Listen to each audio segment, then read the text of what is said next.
ഹരേ കൃഷ്ണ. ഗരുഡന്റെ അഹങ്കാരം തീർക്കുന്ന കഥാഭാഗത്തിൻ്റെ 3-ാം ഭാഗമാണ് ഞാനിവിടെ പറയുന്നത്. കഴിഞ്ഞ ഭാഗത്ത് നാരദര് കദളി വനത്തിലേക്ക് യാത്രയായി എന്നാണ് പറഞ്ഞു നിർത്തിയത്. നാരദന്റെ വാക്ക് കേട്ട് ശ്രീകൃഷ്ണൻ ഒന്ന് മന്ദഹസിച്ചു. അത് കണ്ട് നാരദൻ ഇങ്ങനെ ചിന്തിച്ചു: ഗരുഡന്റെ കാര്യം ഇവിടെ പറഞ്ഞപ്പോൾ അത് അബദ്ധമായി എന്ന് തോന്നുന്നു. നാരദൻ നേരെ കദളി വനത്തിലെത്തി. അവിടുത്തെ പ്രകൃതി രമണീയത നാരദനെ വല്ലാതെ ആകർഷിച്ചു. അപ്പോൾ അതാ ഹനുമാൻ ധ്യാനനിരതനായി കണ്ണുമടച്ചു ഒരു വൃക്ഷച്ചുവട്ടിലിരിക്കുന്നത് നാരദൻ കണ്ടു. ഉടനെ നാരദമുനി ഹനുമാന്റെ അടുത്ത് ചെന്ന് പറഞ്ഞു: ആഞ്ജനേയ, ഭഗവാൻ ശ്രീകൃഷ്ണൻ കൽപ്പിച്ച് ഇങ്ങനെ അറിയിച്ചിരിക്കുന്നു, അങ്ങ് ഉടനെ ദ്വാരകയിലേക്ക് എത്തുക. വായുപുത്രൻ ഇത് കേട്ട ഭാവം നടിച്ചില്ല. മൗനം ഭഞ്ജിച്ച് ഉഗ്രമായി ഒന്ന് ഗർജിച്ച ശേഷം വീണ്ടും ധ്യാനനിരതനായിരുന്നു. അത് കണ്ട് നാരദർ വീണ്ടും വിളിച്ചു പറഞ്ഞു.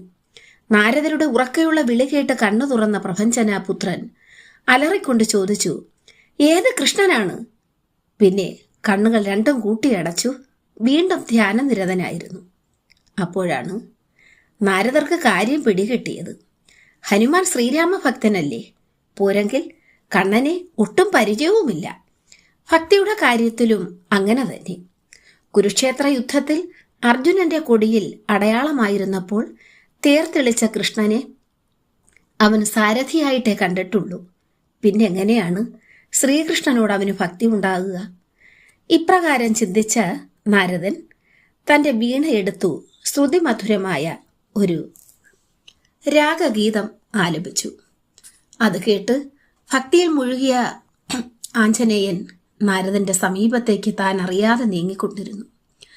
അതറിഞ്ഞ നാരദൻ പറ്റിയ അവസരം ഇതാണെന്ന് കരുതി വീണമീട്ടി രാമനാമം പാടിക്കൊണ്ട് പതുക്കെ മുൻപോട്ട് നടന്നു. ആ ശബ്ദത്തിന് പുറകെ മാരുതിയും കണ്ണുകൾ പൂട്ടിക്കൊണ്ട് മെല്ലെ നടന്നു നീങ്ങി.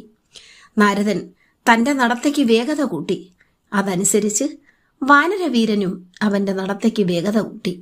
ഒടുവിൽ നാരദർ രാമനാമം പാടി ശ്രീരാമഭക്തനായ ഹനുമാനെ ആകർഷിച്ച് ദ്വാരകയിലെ മനോഹരമായ ഉദ്യാനത്തിൽ കൊണ്ടുവന്നിരുത്തിയ ശേഷം വിവരം ധരിപ്പിക്കുന്നതിനായി ശ്രീകൃഷ്ണന്റെ അടുത്തേക്കോടി. രാമനാമം കേൾക്കാതായപ്പോൾ ഹനുമാൻ കണ്ണു തുറന്നു 4 പാടും നോക്കി. ഹരേ കൃഷ്ണ.